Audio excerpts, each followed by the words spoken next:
A emissora do sistema Mairense de Comunicação.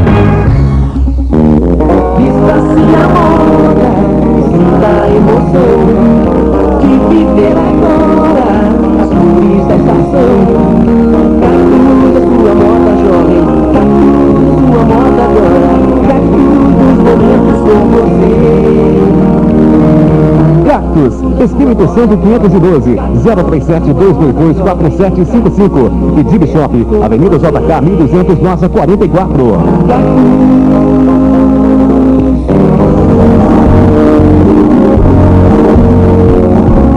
Companhia da Beleza, estética corporal e facial. Penteados, maquiagem, manicure, depilação e produtos que vão deixar você bonita e moderna. Cortes masculinos e femininos.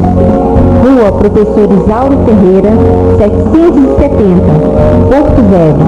Direção Mara Regina. Telefone 221-7408.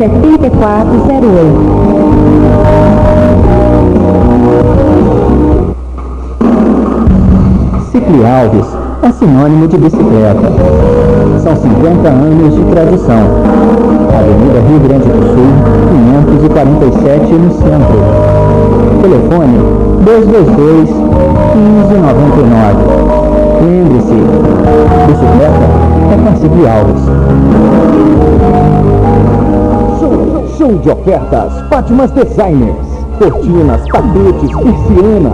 Faça um orçamento sem compromisso. Ligue 213-1490. 213-1490. Fátimas Designers. Goiás, 1009 sempre. Quase esquina com Bahia. Mr. Dog Pet Shop. Salão de beleza para cães. Banho, tosa, corte de unha, limpeza de orelhas, banho carrapaticida, banho antipulga e dedetização de camis. Buscamos e levamos o seu cão. Lá você encontra também coleiras, shampoos, condicionadores e outros artigos para o seu animal. Rua Fernão Dias, número 671, no bairro Porto Velho. Telefones 9961-3506 e 221-7408. Pão de queijo quentinho, não tem hora e nem lugar. O Arraial de Minas, que é bom de saborear. Com suco, café ou chá, ele fica bom demais. É costume de toda a gente, tradição de Minas Gerais. O Arraial de Minas, genuinamente mineira. O pão de queijo Arraial de Minas fica na rua Capitólio, 759, no bairro Santo Antônio. Teleentregas 214-3796. Relotec, venda e conserto de joias e relógios. Lá você compra relógios em até 5 vezes sem aumento. Relotec, Avenida 1º de Junho, 322, Centro de Divinópolis.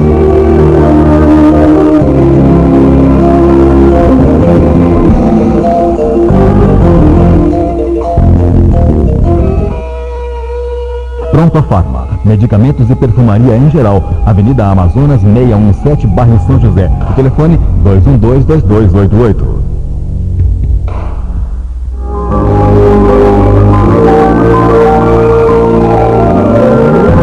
Site Informática, a mais nova escola de informática de Divinópolis. Cursos de Windows, Word, Internet, Excel, PowerPoint, Access, CorelDRAW, digitação e curso para crianças. Rua Goiás, 383, Sala 22, Centro. Não perca mais tempo. Ligue hoje mesmo e garanta sua vaga. Fone 213-5121.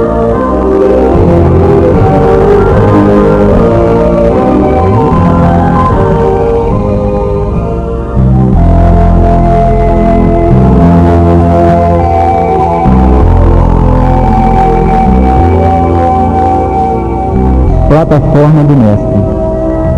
Ele salvará seu povo dos pecados deles. Mateus, capítulo 1, versículo 21. Em verdade, há 2000 anos, o povo acreditava que Jesus seria um comandante revolucionário, como tantos outros, a desvelar-se por reivindicações políticas à custa da morte, do suor e das lágrimas de muita gente. Ainda hoje, vemos grupos compactos de homens indisciplinados que, administrando ou obedecendo, se reportam ao Cristo, interpretando qual se fora patrono de rebeliões individuais sedento de guerra civil. Entretanto, do Evangelho não transparece qualquer programa nesse sentido. Que Jesus é o divino governador do planeta, não podemos duvidar. O que fará ele de mundo redimido, ainda não sabemos, porque ao soldado o mínimo são defesos os planos do general. A Boa Nova, todavia, é muito clara quanto à primeira plataforma do Mestre dos Mestres. Ele não apresentava títulos de reformador dos atos políticos viciados pelas más inclinações de governadores e governados de todos os tempos. Anunciou-nos a celeste revelação que ele viria salvar-nos de nossos próprios pecados, libertar-nos da cadeia de nossos próprios erros, afastando-nos do egoísmo e do orgulho que ainda legislam para o nosso mundo consciencial. Achamos-nos até hoje em simples fase de começo de apostolado evangélico. Cristo libertando o homem das chagas de si mesmo para que o homem limpo consiga purificar o mundo. O reino individual que puder aceitar o serviço libertador do Salvador encontrará a vida nova.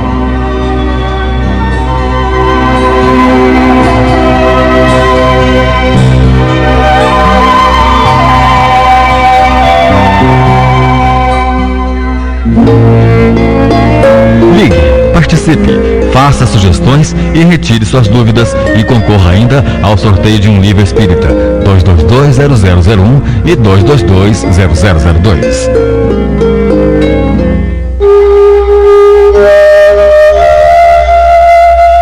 Estamos iniciando mais um programa Projeto Futuro, reunidos nesta grande sala de aulas para levar até você a mensagem espírita. O programa Projeto Futuro é uma produção do CEP, Centro de Estudos e Pesquisas Espíritas. Realização AME, Aliança Municipal Espírita de Divinópolis. Bom dia, amigos da Rádio Minas, amigos e ouvintes do Projeto Futuro. Nós estamos aqui novamente começando mais esse programa. Hoje nós vamos conversar no primeiro bloco com o São Antônio sobre aborto e no segundo bloco vamos continuar nossa conversa com a Lena sobre sexualidade. E gostaria de deixar bem claro para aqueles que quiserem participar que podem ligar para nós através dos telefones 222-0001 e 222-0002. Dando sua sugestão, nos fazendo perguntas também e participando dos sorteios do livro espírita, da revista espírita ou de uma fita gravada com mensagem de espíritas. E deixando bem claro também que a partir de hoje todos os telefones, a gente precisa discar o 3 antes. Então os telefones são 3-222-0001 e 3-222-0002. E gostaria de dar alguns recados também, falar da promoção de livros da Banca Espírita, que todos os livros, vários livros da Banca Espírita estão em promoção, com descontos, muito bons descontos, e esse desconto, essa promoção irá durar enquanto durar o estoque. E a Banca Espírita fica na rua São Paulo, no quarteirão fechado da rua São Paulo, quase em frente ao Banco do Brasil. E falar também sobre o especial para o Grupo Espírita da Prece em Uberaba. O Grupo Espírita da Prece é o centro onde o Chico Xavier frequenta. E está sendo feito, como eu disse, um especial para lá, ao valor de R$40 com direito ao almoço. Vai sair no dia 28/10, às 12 horas, no sábado. E o retorno no domingo. E os interessados podem falar com a Célia através do telefone. No telefone 3214-4180. 3214-4180. Nós vamos então começar o estudo de hoje, conversando com o senhor Antônio, falando sobre, como eu disse antes, sobre o aborto. Bom dia, senhor Antônio. Bom dia, bom dia, ouvinte da Rádio Minas, do programa Projeto Futuro. Nós estamos aqui com o mesmo prazer que sempre nos traz e prontos para iniciarmos nosso trabalho. São Antônio, falando-se sobre o aborto, a gente aqui até cai naquela famosa pergunta: qual é o maior direito do homem? São os próprios direitos naturais. ou melhor dizendo, como ficou caracterizado pelo relator Charles Malik nos trabalhos da Comissão dos Direitos do Homem nas Nações Unidas, em que ele se expressa da seguinte maneira: a expressão direitos do homem refere-se obviamente ao homem e, como direitos, só se pode designar aquilo que pertence à essência do homem, que não é puramente acidental, que não surge e desaparece com a mudança dos tempos, da moda, do estilo ou do sistema. Deve ser algo que pertence ao homem como tal.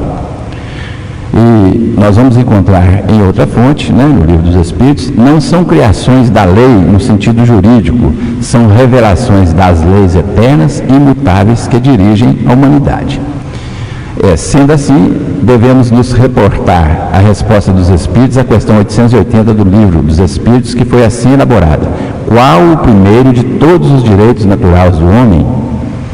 E respondeu os Espíritos: o de viver. Por isso é que ninguém tem o direito de atentar contra a vida do seu semelhante, nem de fazer o que quer que possa comprometer-lhe a existência corporal. Por essa razão, então, a resposta mais direta e mais objetiva: o maior direito do homem é a vida. E o que é a vida, Sr. Antônio? Necessariamente para essa resposta, ainda nós vamos encontrar lá no Livro dos Espíritos, na questão 266, a seguinte resposta: a vida é, pois, cópia da vida espiritual. Nela se nos deparam, em ponto pequeno, todas as peripécias da outra. Ora, se na vida terrena muitas vezes escolhemos duras provas, visando posições mais elevadas, por que não haveria um espírito que enxerga mais longe que o corpo e para quem a vida corporal é apenas incidente de curta duração, de escolher existência árdua e laboriosa, desde que o conduza à felicidade eterna? Essa é uma parte da resposta do livro, da questão 266 do Livro dos Espíritos. Mas a gente pode resumir da seguinte maneira: a vida corpórea nada mais é que a demonstração da bondade divina, nos proporcionando a oportunidade de aprendizado e crescimento quando se trata de primeira reencarnação, e de reencontrarmos o nosso equilíbrio espiritual, corrigindo nossos comportamentos equivocados no passado, quando se trata de uma reencarnação. E a gente percebe, Sr. Antônio, que muitas vezes a gente confunde a vida com o simples existir, que o fato da gente reencarnar, ou seja, o nascimento confere, ou seja, o berço confere o existir. Agora, a vida é aquilo que nós fazemos dela, os próprios termos, vamos dizer assim, a vida é realmente aquela em que temos como imortalidade, por isso não pode ser mensurada, teve início, mas não terá fim, com existência. E existência é um verbo e pode ser mensurado, Uma existência pode durar de tal a tal data. Então aí é a razão da separação. O que nós passamos aqui na Terra, corporeamente falando, são existências. Pois é, e por estarmos falando sobre aborto, consequentemente nós estamos falando dessa vida de encarnados, Isso, nós estamos falando da existência, que nos proporciona o crescimento, a condição de trabalho e tudo, E, então, nessa concepção nós estamos falando de existência. Existência que é uma parte da vida infinita, do espírito. E com relação a isso, Sr. Antônio, quais são as consequências do aborto para o espírito? Imediatamente, vamos dizer assim, respondendo objetivamente, como os espíritos sempre respondem, lá na questão 357, os espíritos responderam da seguinte maneira: é uma existência nulificada e que ele terá de recomeçar. Só com essa frase: é uma existência nulificada e que ele terá de recomeçar. Porém, devemos observar que, em qualquer circunstância, por estranho que possa nos parecer, para o espírito terá havido algum proveito, considerando que, embora cause consequências, o aborto já é uma consequência de um comportamento anterior e, como tal, uma expiação ou prova que se impõe ao espírito com o objetivo de buscar seu equilíbrio. Assim, obedecendo à lei natural do progresso, todo acontecimento resulta em crescimento para o espírito, embora o caminho, às vezes, nos fuja ao entendimento. Quer dizer, ainda que por enquanto nós não estejamos falando sobre causas, consequências, etc., nós vamos ver o seguinte, que em qualquer circunstância para o ser, né, há um aprendizado, tenha sido ele motivado pelo próprio espírito reencarnante, pela mãe ou de qualquer maneira, né, o acontecimento em si vai trazer um aprendizado para o espírito, embora de uma maneira mais lenta, no sentido de tempo que nós entendemos, mas vai trazer, porque existe uma outra lei, né, que é a lei do progresso, em que todas as nossas atitudes, por estranho que pareça, nos conduzirão para frente. A gente percebe então que pelo fato de evoluirmos pelo amor e pela dor, no caso, o aborto poderia até se tornar um aprendizado, mas através da dor, né, São Antônio? Que ninguém encarna, ou seja, o espírito não foi criado para aprender através da dor, seria através do amor, né? A dor é somente para levá-lo a procurar novamente o amor para conseguir uma evolução mais bela, né, mais rápida. E com certeza só o fato de existir dois caminhos, né, já indica que a decisão é do próprio espírito, porque se a decisão não for a do espírito, só haveria um caminho. Mas o fato de haver dois é exatamente pelo nosso livre-arbítrio relativo, para que você tenha oportunidade de gozar as benesses ou os louros daquilo que você conseguiu pela sua opção pelo caminho do bem, ou seja, pelo caminho do amor, ou de arcar com as consequências e responsabilidades da sua escolha pelo caminho da dor. Deixando bem claro também que nenhum espírito encarna para errar, né? Ele encarna para acertar, só que às vezes nessa tentativa do acerto ele pode até errar, né? Não seria concebível um projeto reencarnatório, assim, cujo conteúdo estivesse inserido nele condições de erro.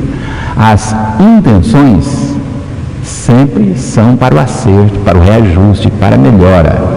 Muito embora nós saibamos que, no caso de expiação, assim, às vezes é imposta ao espírito, pelo desentendimento, alguns procedimentos que virão em forma de dor por essa incompreensão. Mas pela bondade divina, o próprio espírito pode transformar essa expiação em prova, né? Apesar a partir do momento que ele passa a aceitar aquilo, ou seja, ele passa a aceitar essa dor, mas sem estar com os braços cruzados, né? Você aceita a dor, mas trabalhando para erradicar essa mesma dor, né, São Antônio? Isso, esse raciocínio nos oportuna entender por que é um mundo com duas funções, no mínimo duas, né? Que é expiação e provas, exatamente para que nós tenhamos oportunidade de passarmos de uma expiação para a prova, ou vice-versa, né? Na mesma existência nós podemos fazer isso. Por isso é o mundo de expiação e provas. Senão ele seria só de expiação e aí você não teria condição de mudar. Ou então só de provas, você também não correria o risco de passar para a expiação. Mas nós temos as duas situações. Muito bem. E agora, São Antônio, o aborto voluntário, ele é um crime, qualquer que seja a época da concepção? Em primeira mão, né, nós fazemos essa análise, cuja pergunta é: o aborto voluntário é um crime qualquer que seja a época da concepção? Nós vamos entender que aqui essa voluntariedade se refere a essa existência. Porque se nós formos observarmos o aborto não como causa, mas como consequência, nós vamos entender que ele aqui já não seria mais um aborto voluntário. Assim, porque há sempre uma causa para um efeito. E o aborto, na vida do espírito, é um efeito. Pode se tornar uma causa numa existência, e daí para frente então ser causa para outras consequências em outras existências. Mas na vida do espírito, na vida contínua, ele é uma causa, ele é uma consequência, ele é uma consequência de um ato qualquer anterior. Isso, agora pegando somente, como o senhor disse, somente essa única existência, essa atual existência, ele seria voluntário. No caso, ele seria realmente um crime, em qualquer época da concepção. Em qualquer época. A resposta dos espíritos para essa pergunta, na questão 358, é a seguinte: ao pé da letra. Há crime sempre que transgredis a lei de Deus. Uma mãe ou quem quer que seja cometerá crime sempre que tirar a vida de uma criança antes do seu nascimento. Por isso que impede uma alma de passar pelas provas a que serviria de instrumento o corpo que se estava formando. Aqui é até bom a gente lembrar, né, que continua crime depois do nascimento, né? Porque nós estamos falando de aborto, mas tirar uma vida em qualquer circunstância, né, continua sendo crime, também depois do nascimento. Muito bem, e agora, Sr. Antônio, o espírito abortado, ele pode retornar novamente no seio da mesma família que ele se pretendia reencarnar? Sem dúvida, essa é assim, a resposta inicial é sem dúvida que pode. Porque, em outra pergunta do Livro dos Espíritos, de número 349, né, aí fala, a escolha do meio onde irá reencarnar é feita pelo Espírito e só por motivos importantes no seu processo de crescimento não se daria outra vez no seio da mesma família. Nessa pergunta 349, a resposta dos Espíritos diz, quando falha por qualquer causa a encarnação de um espírito, ela é suprida imediatamente por outra existência? Respondem os Espíritos, nem sempre o é imediatamente. Faz-se mister dar ao espírito o tempo necessário para proceder à nova escolha, a menos que a reencarnação imediata corresponda à anterior determinação. Ora, se nós analisarmos essas duas palavras, tempo necessário para proceder à nova escolha, isso então já diz que pode, porque se ele vai escolher proceder uma nova escolha, nada o impede de escolher o mesmo reduto, o mesmo recôndito familiar em que ele havia já... Mas ele pode já não ser as mesmas condições, né? Já não serão as mesmas condições. As condições, com certeza, não só nessa, né? Não seriam as mesmas, porque a cada escolha, o espírito já traz uma bagagem diferente da bagagem que ele trazia quando fez aquela escolha, né? Primeiro, segunda, aquela que nós estamos referindo. Então, se ele já está com uma bagagem de conhecimentos maior, evidentemente que a sua escolha será pautada em outros valores. Por isso, vamos dizer assim, as condições, possivelmente, não as mesmas. Mas o local, o meio, né? Aquela família, isso pode com certeza. Ele poderá reencarnar, fazer outra, vamos dizer, outra tentativa de reencarnação no seio da mesma família.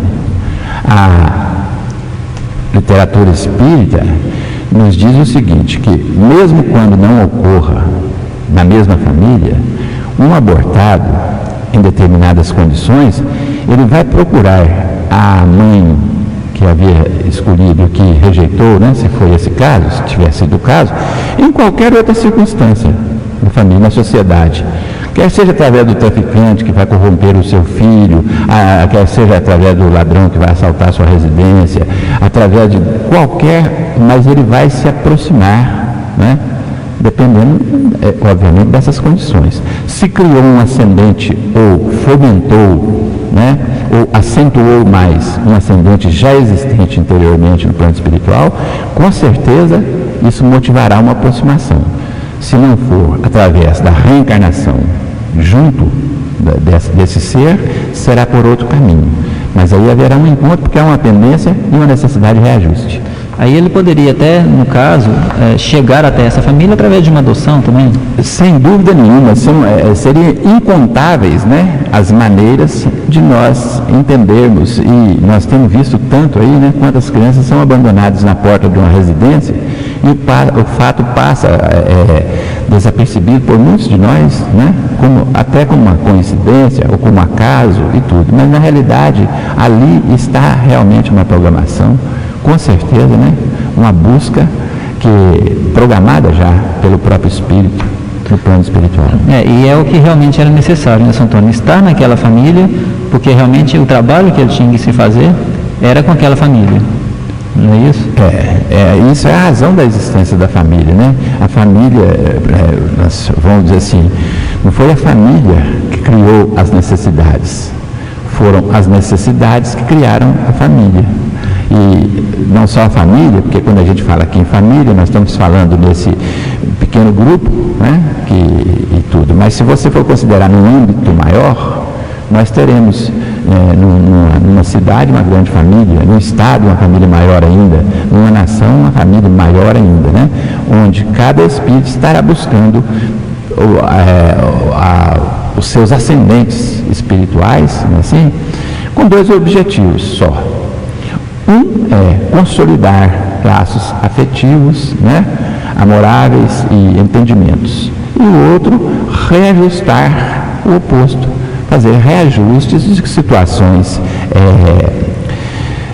vamos dizer assim, em que o espírito sente a necessidade de um reequilíbrio, de uma busca, de um refazer, de um desculpar, de um perdoar-se, né, por qualquer comportamento ou por um ascendente criado com outro espírito.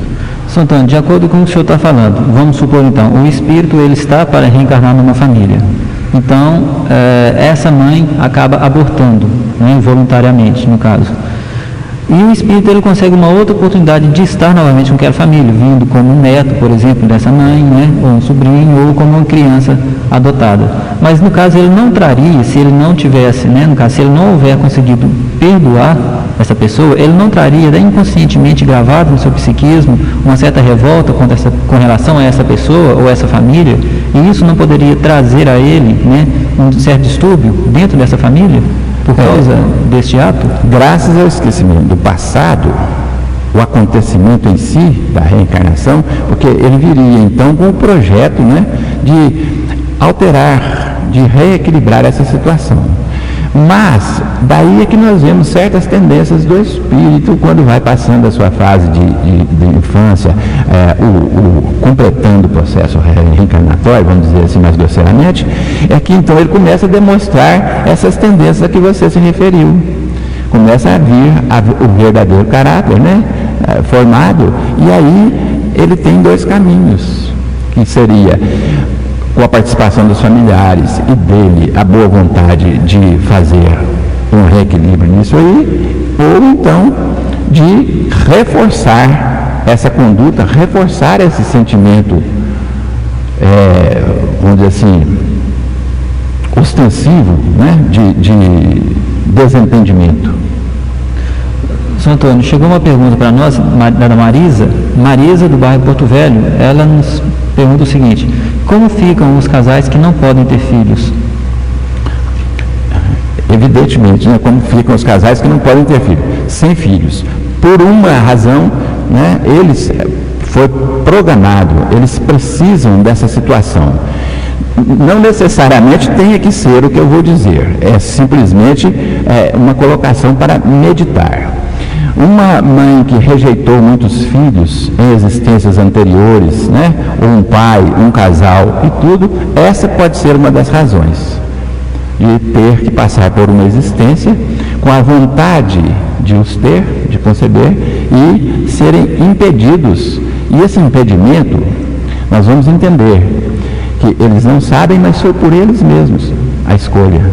E, na realidade, nenhuma mãe precisa ficar sem filhos e nenhum pai. Se essa vontade firme persiste, nada os impede de seguir as orientações de Jesus, né, quando ele falou com Maria, para ir criar filhos, com Madalena, Maria de Madalena, para ir criar filhos, ela falou que era estéril, ele falou, e onde está o mérito? Criar os seus filhos ou os dos outros? Então, necessariamente um casal não tem, ele pode não ter filhos naturalmente como os outros, mas podem ser pais, né, através de adoção, através de uma série de outros processos, de ajudas nos lares, nas creches e tudo mais, e quem sabe através de uma adoção, seria exatamente um filho que estaria nessa condição que nós falamos anteriormente, de acertar, equilibrar-se esse comportamento ou esse elo que nasceu entre esse trio de pai, mãe e filho, que são três espíritos, né,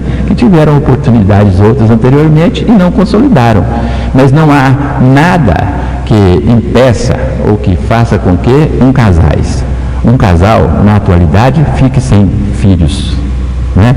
Filhos, pais e mães são, normalmente, como o dito popular, são os que criam e não os que geram.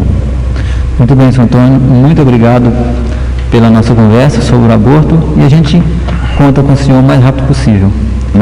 A gente está à disposição, né? E como na mensagem final deixaria o que eu sempre faço, um voto de estímulo, de incentivo a vocês todos, ou por que não a todos nós, né, envolvidos com esse trabalho de divulgação da doutrina espírita, que propicia, né, aos interessados, àqueles que têm vontade, né, ampliar um pouquinho mais os seus conhecimentos a respeito da doutrina espírita.